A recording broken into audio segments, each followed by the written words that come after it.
100%. And that's one of the things that people would always give me shit about promoting watches, right? Like some of the fashion watches, right? Well, first off, the watch community is insane. But people are like, well, you wear a Rolex. I'm like, yeah, but guess what?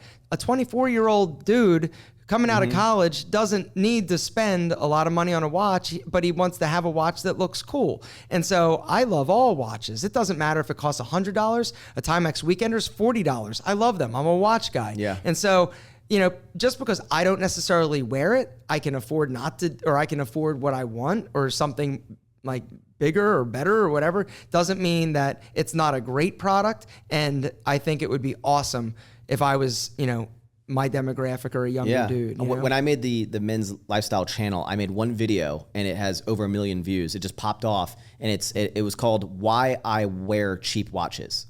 And now the watch I have now is an Omega, which is about a $3,000 watch. And this was a gift for me. I didn't buy this. I've never bought a expensive watch, because in that video I said, I'm like, I'd rather have a whole bunch of cheaper watches and change them up and change the look throughout my time. All my watches that I've had before I started working with Movement were like, I'd buy them used on eBay. They're like Burberry watches, Lacoste watches. And I made this whole video was saying, hey guys, I understand, like, these are not timepieces. These are not something you would hand down to anyone. I was like, I wear it. I was like, it's cheap. It's $100. If I break it, if I go out and I scratch it, I'm not going to freak out. And everyone was like, well, you wouldn't scratch a really expensive watch. And I'm like, guys, like, I'm not saying that it's like, I'm not like, Movement is not trying to be Rolex. Nope. And people cannot wrap their heads around.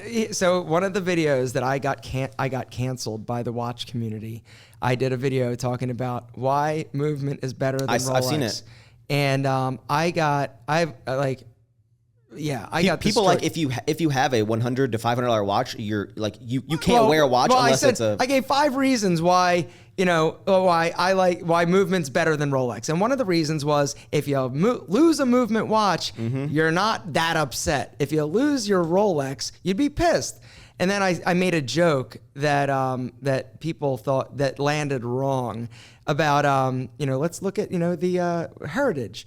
I don't know Waldorf Rolex or Waldorf whatever, but Movement was started by 2 dudes our age that basically built a huge business that from nothing, and I'm super inspired by them, so I like them better.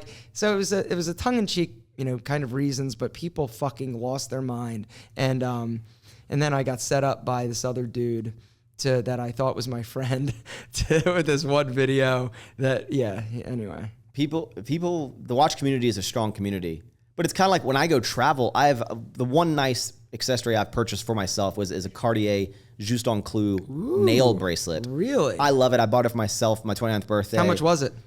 $8,000. What? I know. A bracelet? Yeah, a little nail.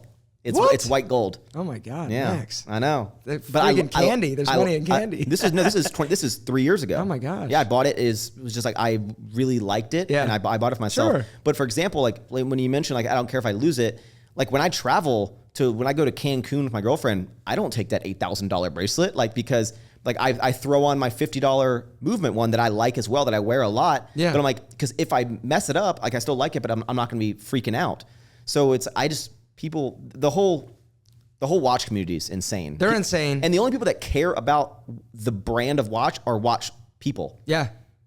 If you're like, a girl's not going to come up and be like, what kind of, oh my, how much did that cost? Exactly. $150. Get away from me. Get away from me, you peasant. It's insane. What is going on, guys? I am Max Chewning, your host. I hope you enjoyed this little clip. If you want to see the full, magical, lovely episode, just click the link down in the description or search Don't Be Sour on your favorite podcast streaming service. And remember, thank you for tuning in.